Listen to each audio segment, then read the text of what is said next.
Welcome to Let's Talk Pokemon, the podcast where we talk anything and everything Pokemon. I hope you guys had a wonderful week. Lots of shiny hunting opportunities.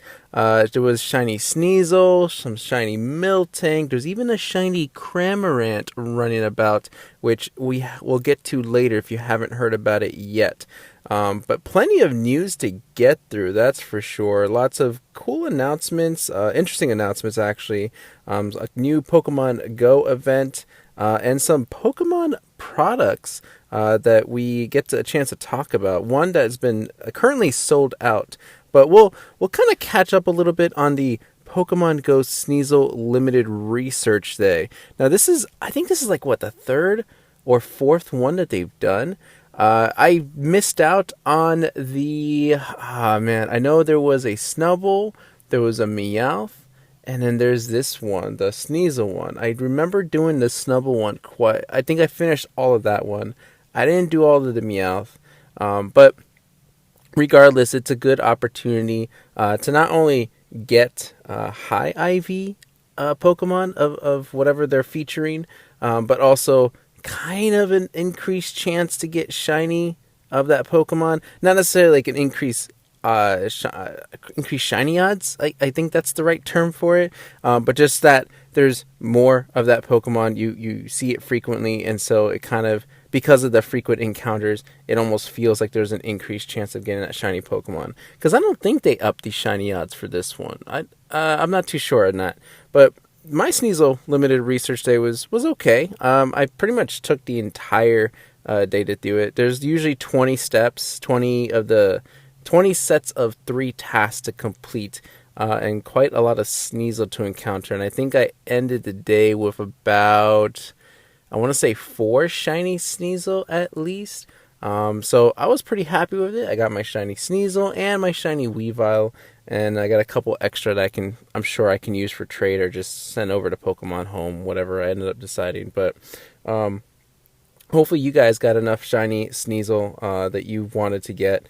But I like these days. I don't know, like they're kind of like a restricted community day almost, and I don't know if they're obviously not going to replace community day. I think that would just be silly, but I kind of want them to do this in addition to community days. Like, not only do we have once a month community day, but maybe once a month limited research day.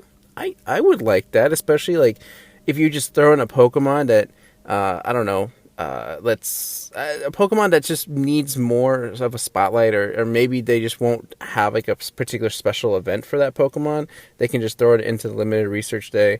I think it'd be cool. I think it'd definitely be a way of possibly getting like new players into getting the older shinies. So like, let's say, I don't know, let's say they do a Beldum limited research day, right? We've already had a community day for Beldum, but a person that just signed up a couple days ago isn't going to necessarily get a chance at a shiny Beldum unless they encounter quite a bit of them in the wild. So why not have a limited research day for Beldum?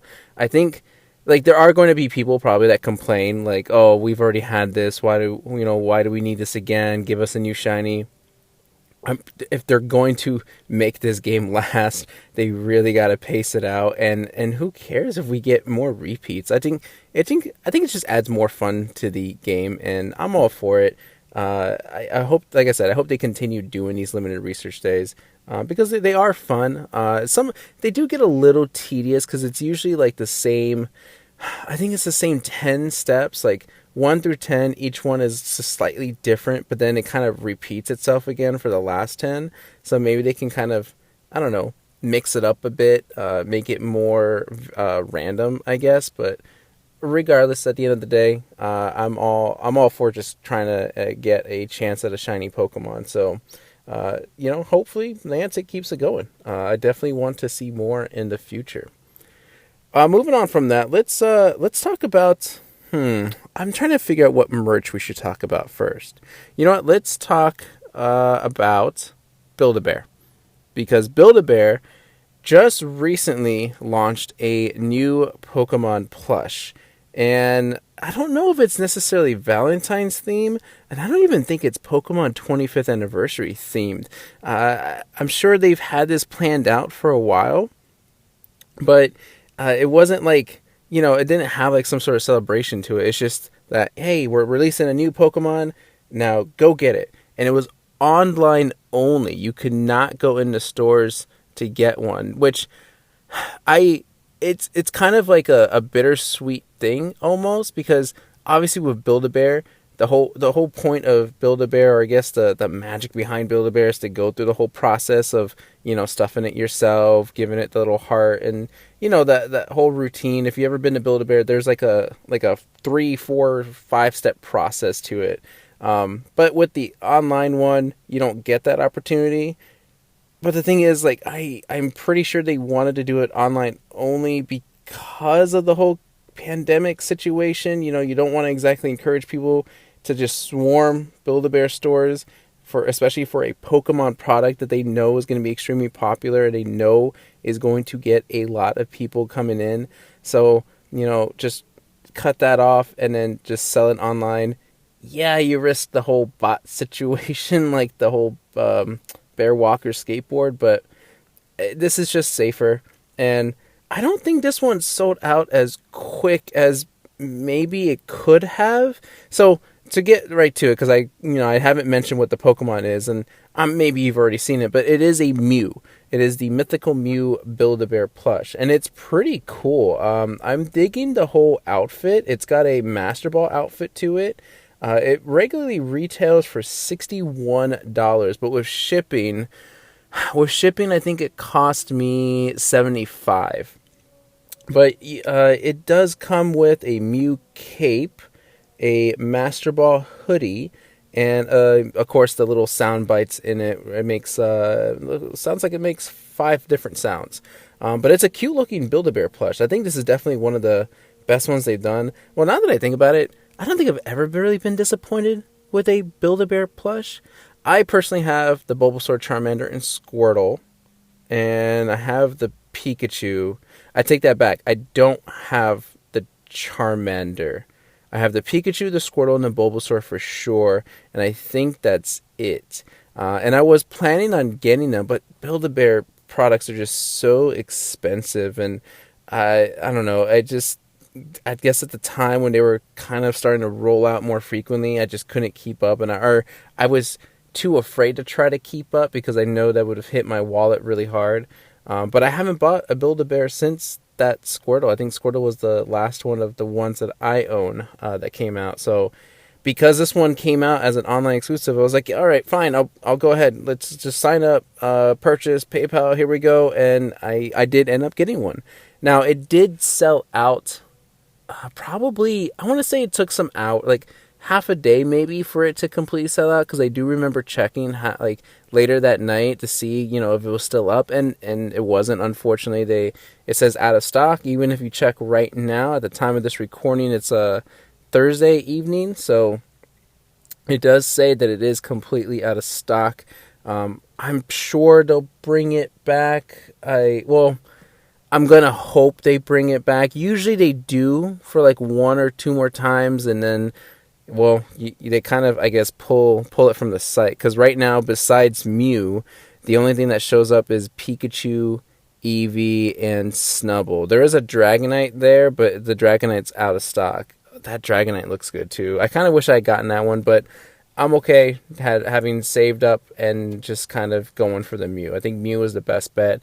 And like I said, this isn't marked as like a 25th anniversary thing or a Valentine's thing. It's just, here's a Mew. I'm kind of surprised that it isn't a 25th anniversary marked Build-A-Bear plush, and that makes me wonder if we're gonna see more Pokemon Build-A-Bear this year. I almost feel like it would be necessary to. I'd be surprised if Pokemon Company didn't come out with a 25th anniversary marked Build-A-Bear, because I think that one would definitely be a hot commodity for sure. But yeah, you can check out Build-A-Bear Mew on their online store, and just keep an eye on it for when if it ever comes back into stock. Now, in addition to the Pokemon merchandise, We can talk about this Levi's thing. So, we did mention before Pokemon and Levi was going to have a collaboration. And it turns out, I guess, one of their catalogs has leaked out a lot of the merchandise and what it's going to look like for the clothing line of Levi's. And some of it's very interesting. Some of it's definitely not my style. And, well, if we go through this, you can look it up online. If you just Google like Pokemon Levi, you're gonna see like immediately all the links and the images for it. But originally they had teased the jacket with like this jungle theme to it, and it is completely in jungle theme. It almost reminds me of like the Jungle Booster box, like printing on it with the leaves and the Pokemon like peeking out from under the leaves and everything. But more interesting enough is that there's actually matching pants to it. So I was originally thinking, okay, I can get some of these, items. It shouldn't be that, well, I don't know if I really thought it was going to be, if it wasn't going to be that expensive, but, I want at least one item and I'll just call it a day and just at least have it as like a collectible kind of thing. I think, is that weird to have clothes as a collectible? I don't know. But for $130, I think that's how much the jacket is going for. It's like $130 or $150. Nope, not happening. I'm not going to pay that much money for that kind of jacket. So I'm missing out on that one. The pants definitely for sure. What else they got here? They got a pink hoodie that has Psyduck, Jigglypuff, Gengar, Eevee, and Pikachu on it. It's pretty cute. I guess it's just a plain sweater with a Pikachu on the front of it. They have this really nice jacket with like the Pikachu lightning bolt on the sleeves. And then there's another sweater, I'm going to assume, with Ash and Misty on it. And they also have Misty's outfit as a purchasable product.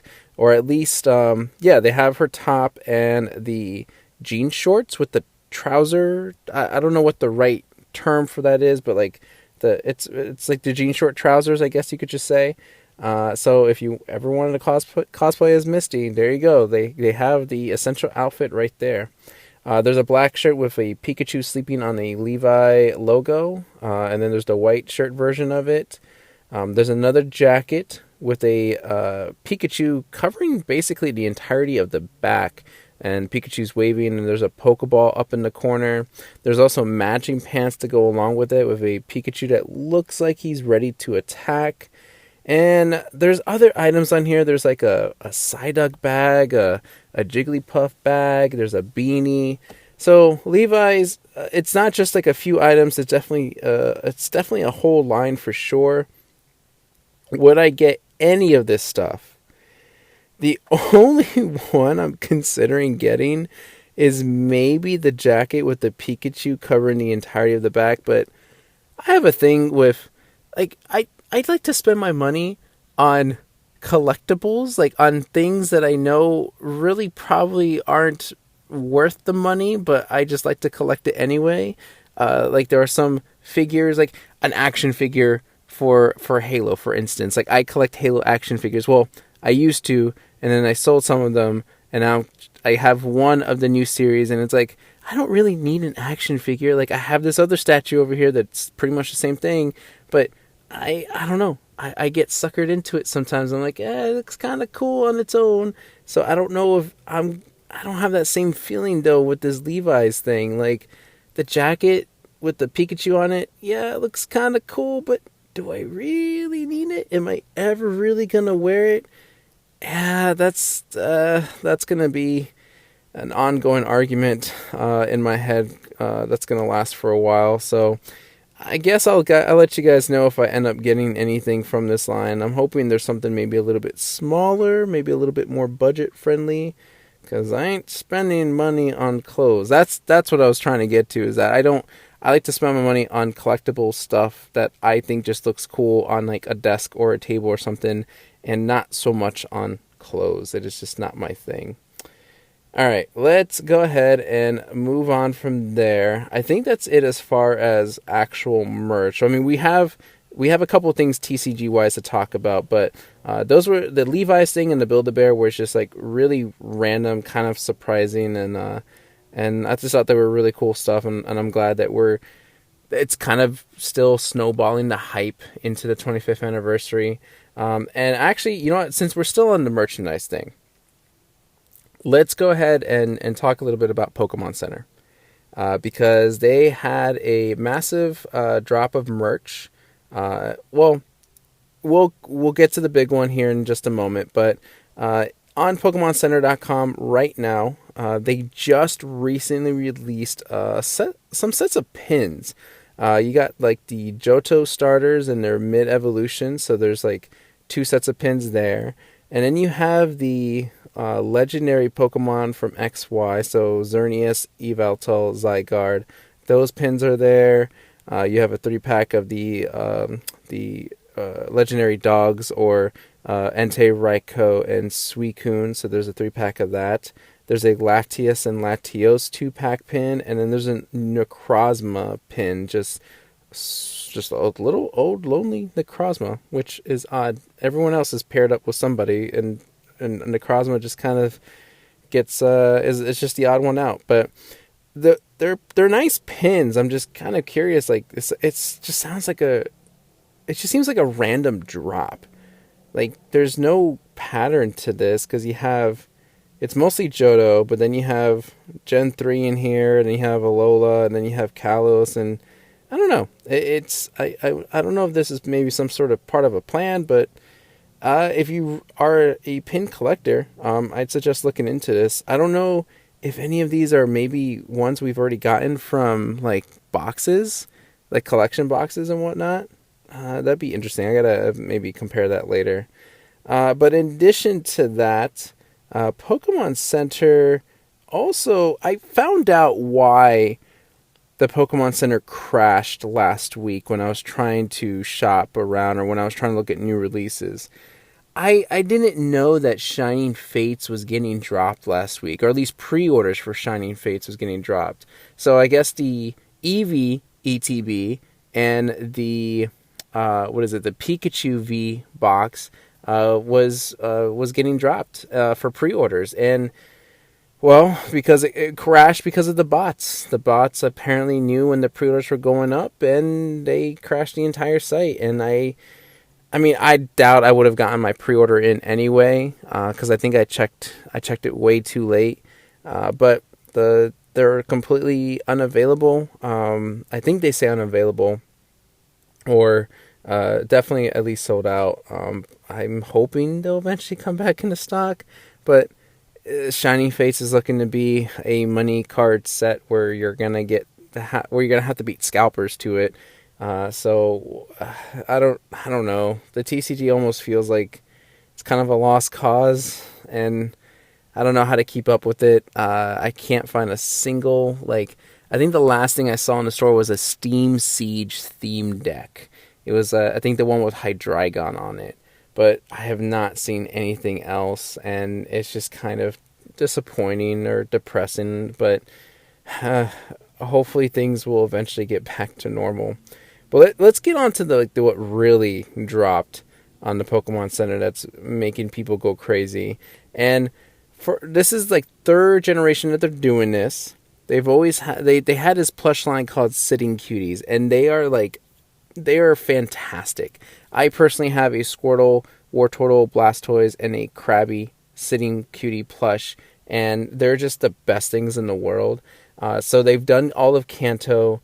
They've released all of Johto, and now, just over the weekend, they released Gen 3. Not every single one, not every single Gen 3 Pokemon is here. I think they're slowly rolling these guys out, but there's a good amount to choose from.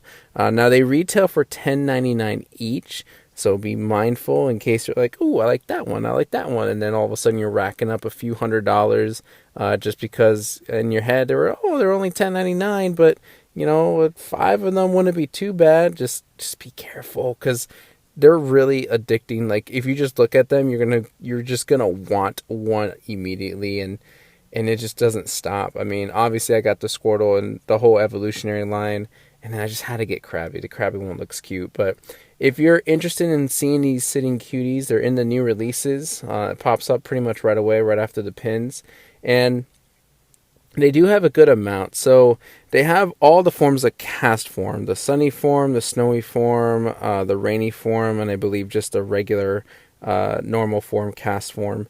They have Trico, Dustox, Beautifly, Torchic, Wynot, Marshtop, Masquerain, Snorunt, Torkoal, which looks really good, and I'm really tempted to get that one. Surskit, Roselia, Sableye, Nuzleaf, Celio, Azuro, Gorbis, Wailord, Shiftry, Spoink, Love Disc, Mawile, Nosepass, Electrike, Latios, Volbeat, Makuhita, Cascoon, Talo, Illumise, Manectric, Latias, Corfish, which is another one I'm really considering getting, Wailmer, Chimecho, Nincada, Seedot, Silcoon, Metatite, Shroomish, Spheal, Mudkip, Claydol, Shelgon, Pelipper, Anorith, which also looks good, Lotad as well, looks good, just like the rest of them, Zigzagoon, Wingull, Spinda, Aeron, and there's also Huntail, Delcatty, Gulpin, Wurmple, Jirachi, Poochyena, Baltoy, and Trapinch. So those are all the ones that have been posted as at this moment on Pokemon Center, and some of them are already sold out. In fact, the first one to sell out was Jirachi. That one's completely out of stock. I think even the Wurmple is out of stock. Go figure that Wurmple gets a huge following, but I get it. It's one of those like underrated Pokemon. It doesn't. People tend to forget it, but then when you look at it, you're like, oh yeah, this is a cool Pokemon. But yeah, just be careful shopping, because like I said, you're gonna get addicted. Once you buy one, you're gonna be like, oh, I gotta get the evolution to it, and if I get the evolution to it, I gotta have a buddy with it, so on and so forth. But they are super cool, and I'm excited to see when they'll release the rest of them. I think when they release Rayquaza, I feel like that one's gonna sell out quick, because Rayquaza is definitely a fan favorite. Was it number one voted Pokemon when they did that whole generation voting thing? I can't remember. I definitely, Rayquaza was in the top 5. Now, the only other thing that I guess we can talk about before we get into the video game stuff, the mobile game news and whatnot, Pokemon sales.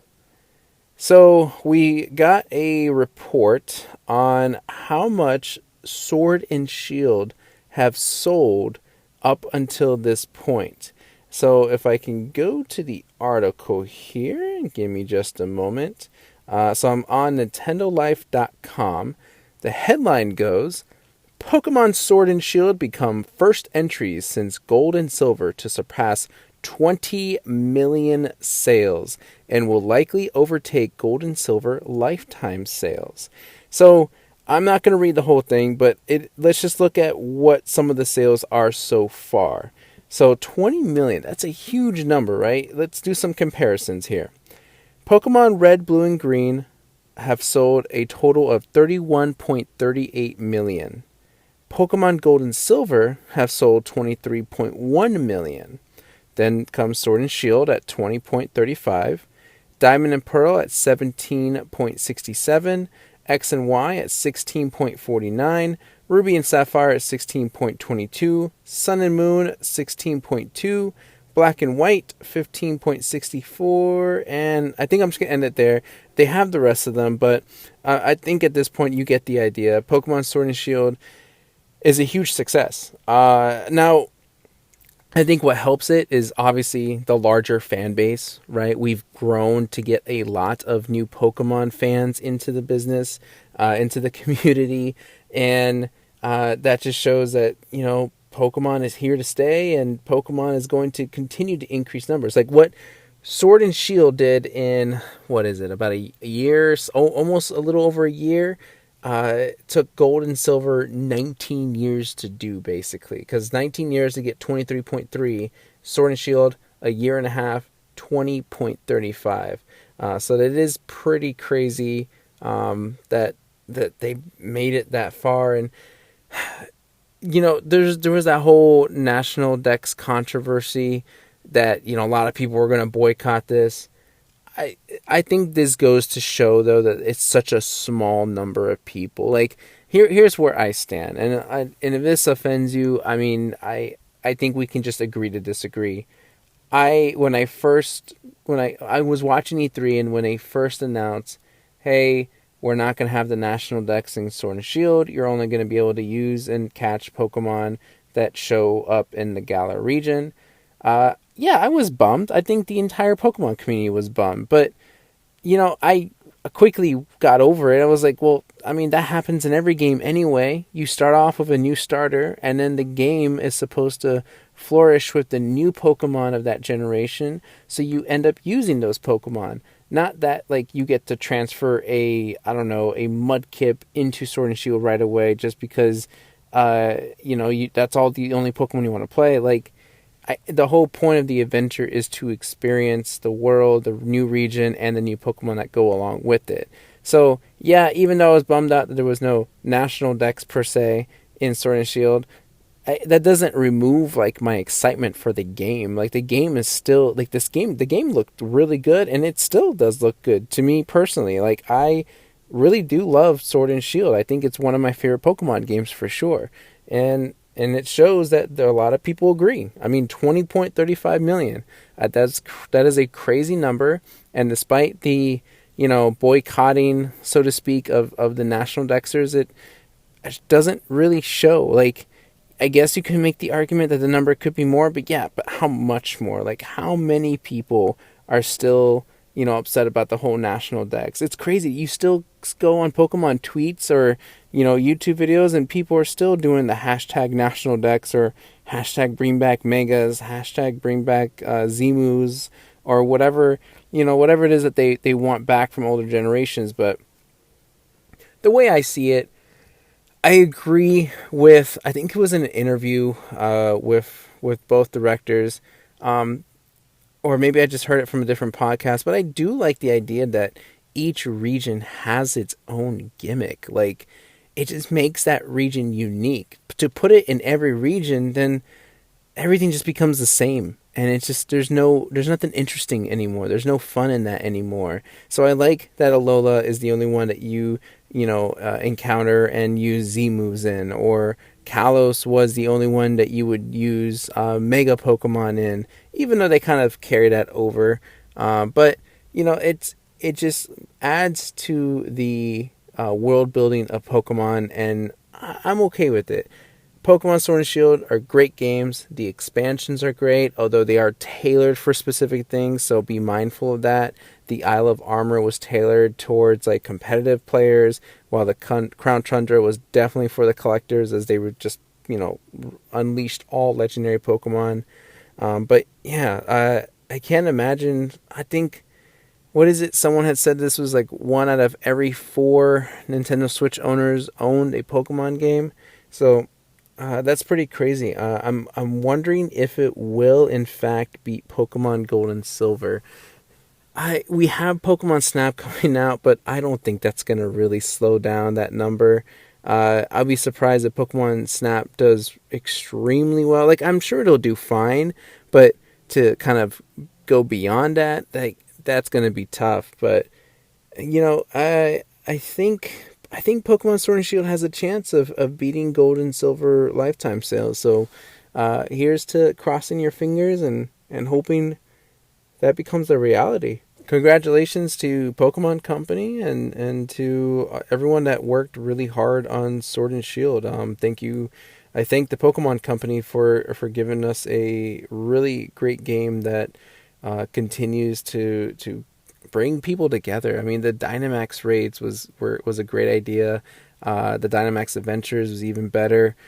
They should improve. Well, this might be more Nintendo, but just like, finding friends online and communicating with them that you want to do these max raids. I think that could definitely be improved on, and maybe we'll see that in the next mainline game.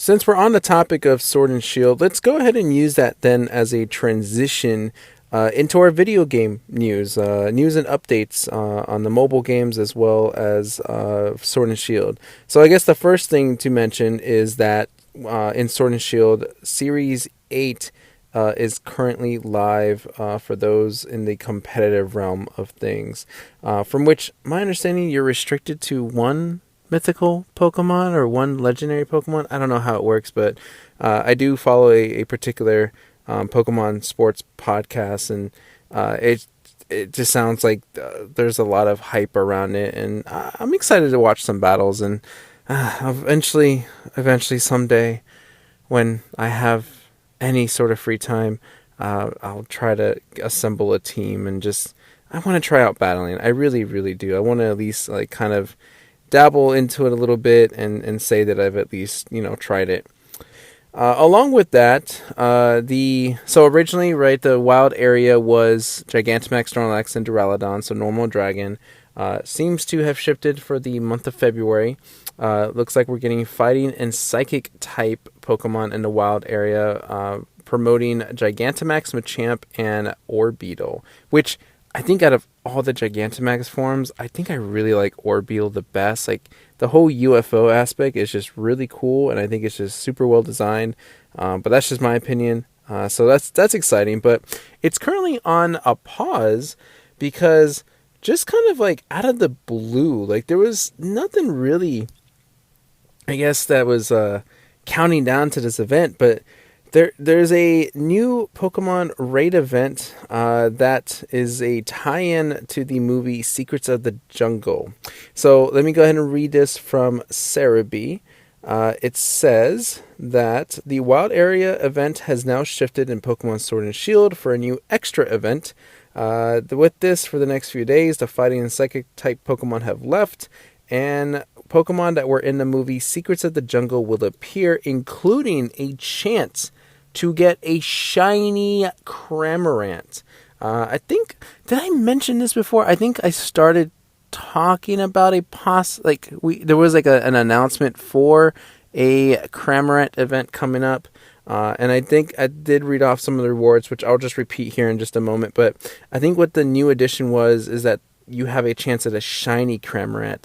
And actually, I did my first raid for the event yesterday, and my first raid ever, it was a shiny Cramorant, and I was super stoked. I was super happy about it.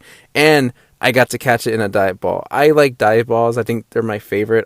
That's probably because biased that it works on Pokemon that live underwater, but I just think it's a really cool design, and the fact that I have a shiny Cramorant and a dive ball, I don't think the color scheme really matches, but for me, it's a treat. I was really happy with it. But if we continue reading on, this includes a special challenge for taking out Cramorant, where if enough Cramorant are defeated, you'll be able to receive some items over Mystery Gift next week. So if 500,000 people beat it, all players will receive a gift of a Flame Orb, Toxic Orb, and Light Ball. If 1,000,000 people defeat Cramorant, all players receive a gift of a gold bottle cap, 3 bottle caps, and 3 pearl strings. So I would say just just play it once. I'm pretty sure 1,000,000 people will log in and defeat Cramorant. But if you really like shiny Cramorant, which is a pretty cool orange, I would say definitely partake in these raids and take your shot at it and see if you end up with a shiny. But this is a really cool event. I like it. I think it's just because I really like the Pokemon. I think Cramorant is a really cool looking Pokemon. But that's it for the Pokemon Sword and Shield stuff. So really that Cramorant event is holding down the fort there. In other news, I guess we can just kind of gloss over Pokemon Cafe. There's only one thing here, and it's just a reminder that the Pokemon Cafe Mix event, the Torterra Special Customer event, has begun and allows you to level up Torterra or recruit it if you have previously not done so, and it'll end on February 10th. So there you go, Cafe players. There's nothing else to add on to that. We can talk about Pokemon Masters really quick as well. We got a couple of new Spotlight Scouts. Serena and Whimsicott was there for a little while when the whole Palentine's Day event was happening, but they just recently added a Spotlight Scout for Lily and Clefairy, and a Spotlight Scout for the other seasonal sync pair, which is Dawn and Alchemy.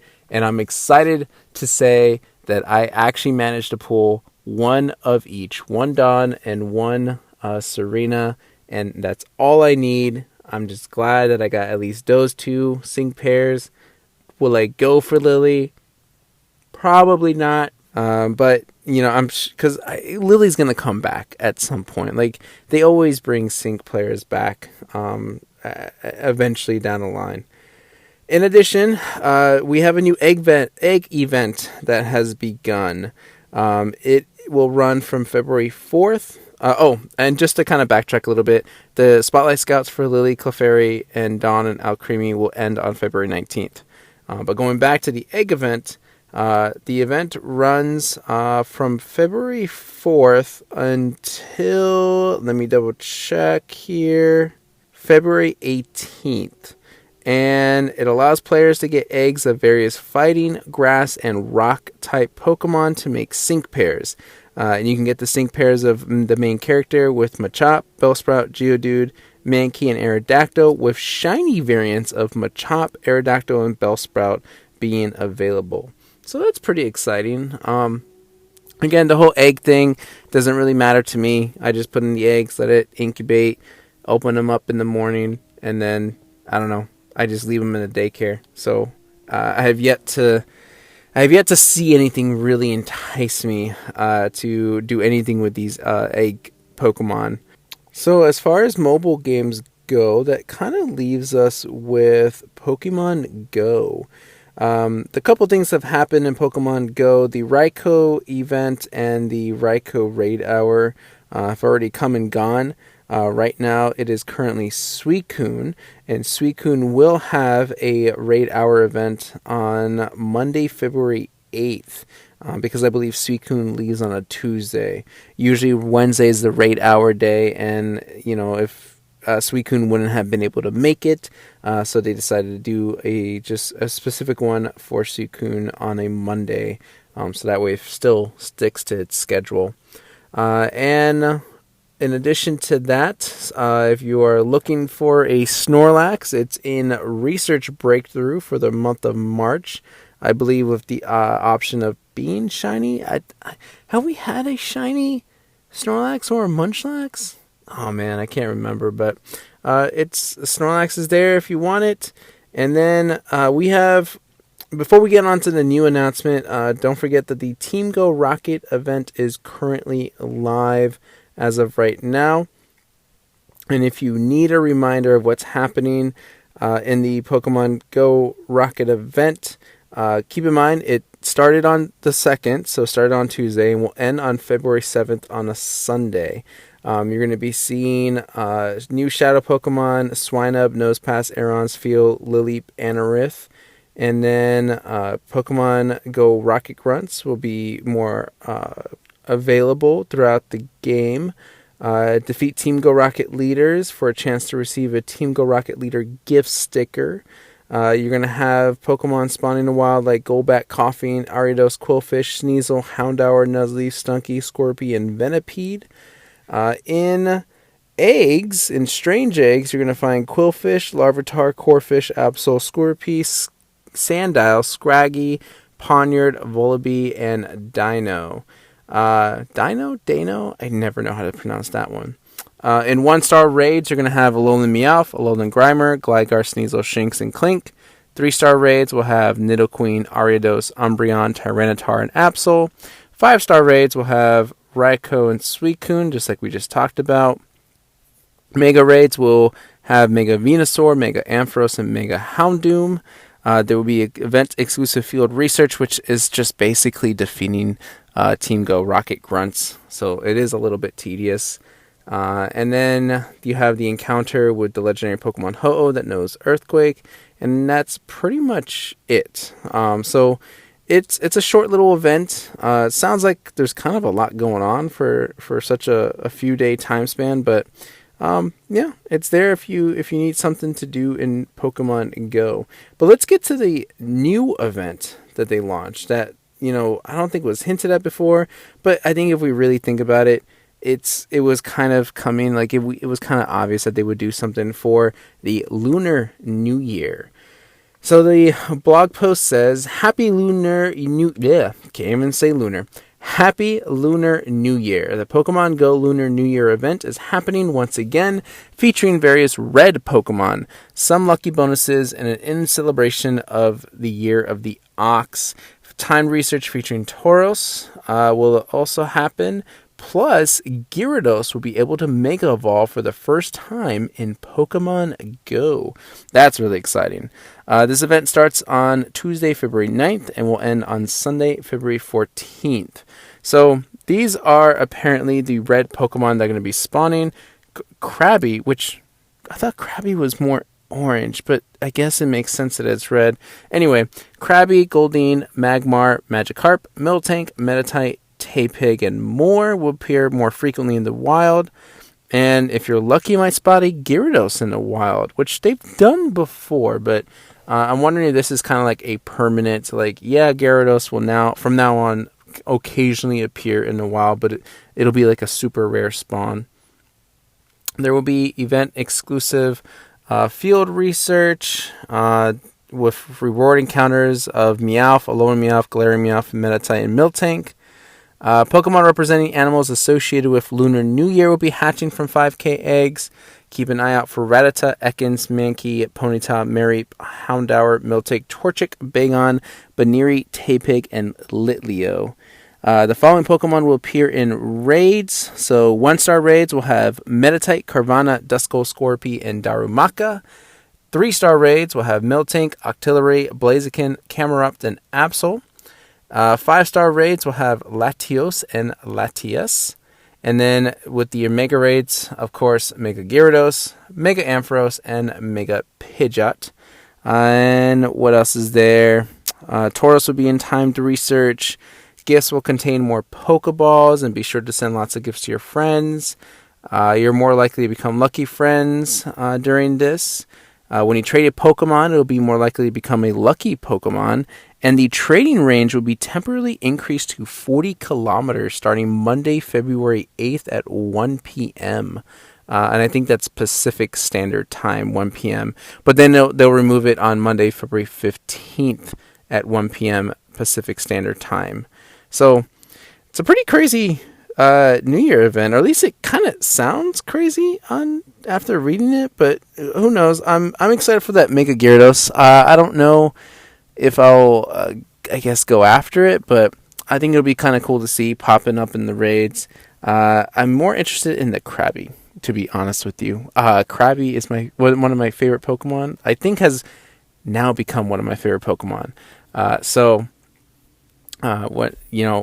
If Krabby's in there, I gotta choose it, because, why not?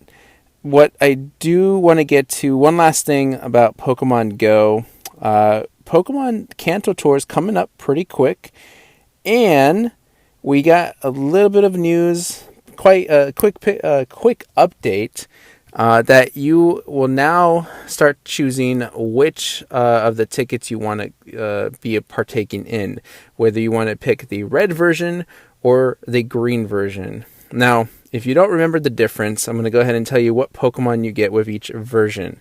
So listen closely. In the red version, exclusive Pokemon Ekans, Oddish, Mankey, Growlithe, Scyther, and Electabuzz will be attracted to incense.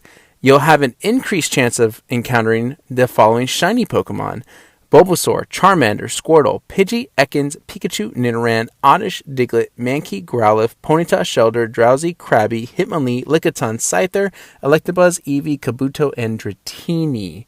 Now in the green version, your exclusive Pokemon are Sandshrew, Vulpix, Meowth, Bellsprout, Magmar, and Pinsir. And then you'll have an increased chance of encountering the following shiny Pokemon: Bulbasaur, Charmander, Squirtle, Pidgey, Pikachu, Sandshrew, Nidoran, Vulpix, Meowth, Psyduck, Bellsprout, Geodude, Execute, Hitmonchan, Koffing, Tangela, Horsey, Magmar, Pinsir, Eevee, Omanyte, and Dratini. Why does green version get more shiny bonus here? Like, that, does that seem like a longer list than the red version? It felt like a longer list, but regardless, I think I'm going to go for the red version. Not just because of the whole Charizard thing, and not, because of, Venusaur being my least favorite of the 3 starters. It's just that if you weren't paying attention, it has Krabby. Like, there's a increased chance of getting a shiny Krabby, so I'm aiming for that one, and I think that's why I will pick the red version when it comes to this. So just make sure that if you don't know how to pick, go into your item bag, select the Pokemon Go Tour Kanto ticket, and then a prompt will come up asking you to choose either red or green, and then you just tap yes to confirm, and then you'll be good to go.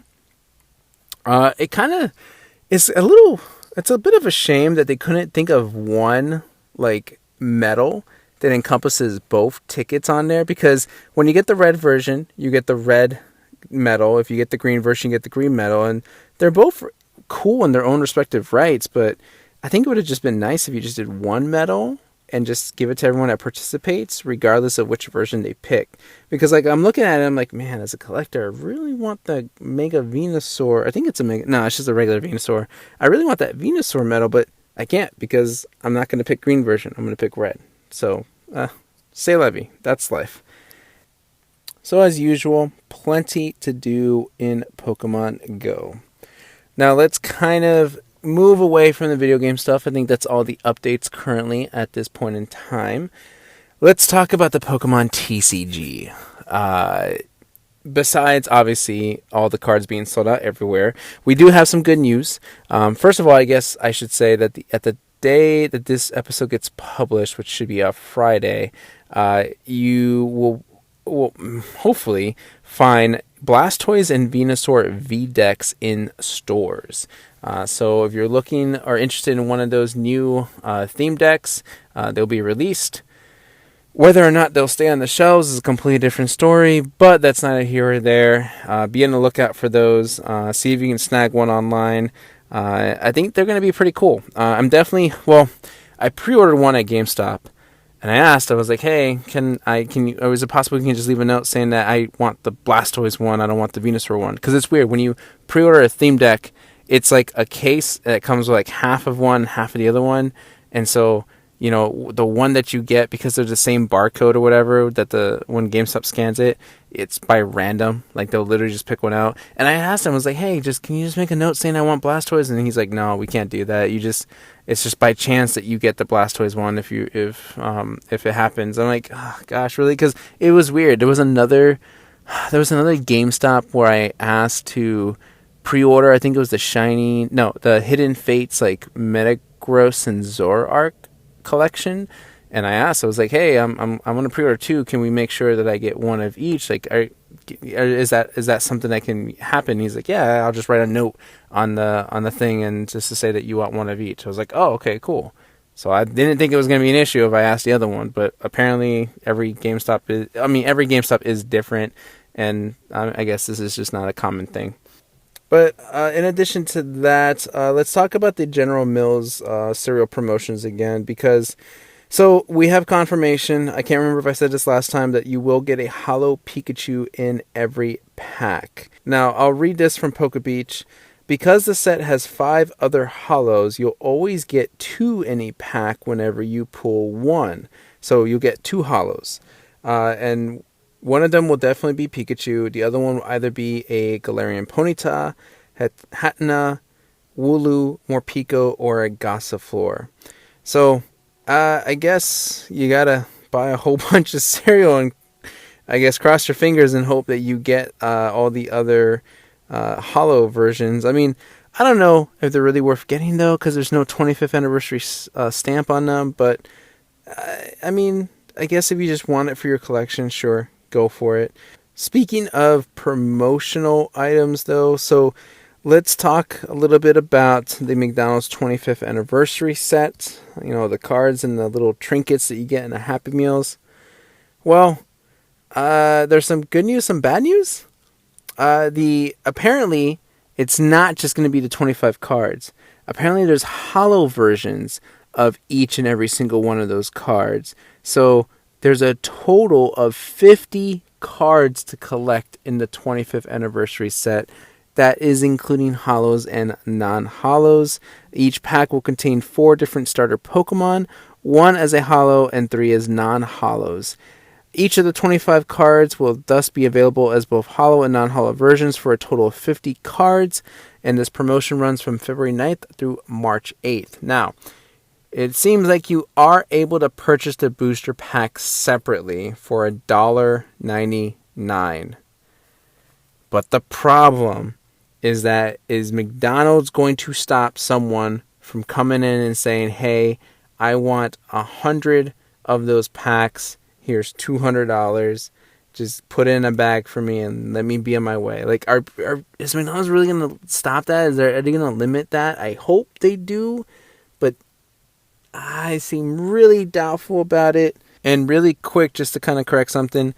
So you can buy the booster pack separately, but that is going to also be store dependent. So it's possible that the McDonald's by your house won't sell you the booster pack individually, and that you do have to get the entire Happy Meal. And the last bit of Pokemon news is a very interesting one. So starting today, and I actually just watched this before hopping on to record, the Pokemon Company International is launching a new weekly TCG series called Top Deck Academy, and it will premiere on Twitch and YouTube. The series will teach new and intermediate players how to build better decks and improve their gameplay. And like the first episode released today, it's about 12 minutes long. And it's not bad. It's actually pretty good. The first episode was about how to construct a deck, and I broke it down into basically 5 main parts and showed you how to do all this on Pokemon TCG Online, and what cards to add in creating a deck, and what supports you want to use, and it's pretty good. I'm looking forward to the rest of the series and seeing exactly how they go about explaining some of the deeper strategies. But it's definitely worth checking out, especially if you are brand new to Pokemon card game, and you kind of had this itch to give it a try. Go for it. The only thing that's kind of like weird is that there are no cards you can buy in the store, so you're out of luck getting the cards then, and then you have to get like the what are they called, the code cards to play online, and it's not easy getting all the cards that you need it for. It's a hot mess, but the series is good. I'm just wondering about the timing of the series, and if this is what they truly planned for a while, or if they maybe wanted to delay it and now they can't delay it anymore, or what. We'll see what ends up happening. But that is it for the news. That was a lot to take in. Of course, it's probably not going to slow down. It's not going to stop. We are getting closer and closer to Pokemon Day, and there's going to be plenty to talk about for sure. And now that we're nearing the end of the episode, it is of course time for our Pokedex trivia, where I read to you a Pokedex entry for a Pokemon that you shall try to guess, and along the way I may give you a hint or two to figure it out before I fully reveal who our Pokemon of the episode is. So without further ado, here we go. Their Pokedex entry for this episode reads, once a fight breaks out, it will unflinchingly charge at dragon Pokemon that are many times larger than itself.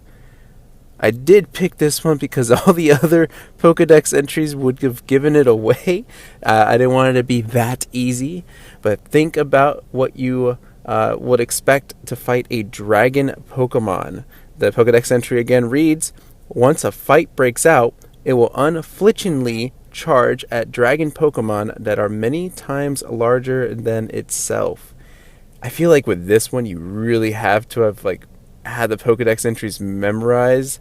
I wonder how many people actually read the Pokedex entries when they catch Pokemon. I know I try to do, but I can tell you this is a monotype Pokemon, a newer type addition into the Pokemon franchise.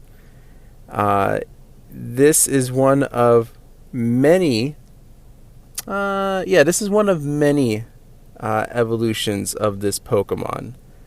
I feel like that one kind of got it a little bit closer. Now you're kind of going through your Rolodex of these types of Pokemon that I kind of hinted towards. I give you another moment to take your guess. I feel like if I give you any more, it's just going to completely give it away. You got your answer locked in? Here we go. It is none other than Pokemon number 700, Sylveon.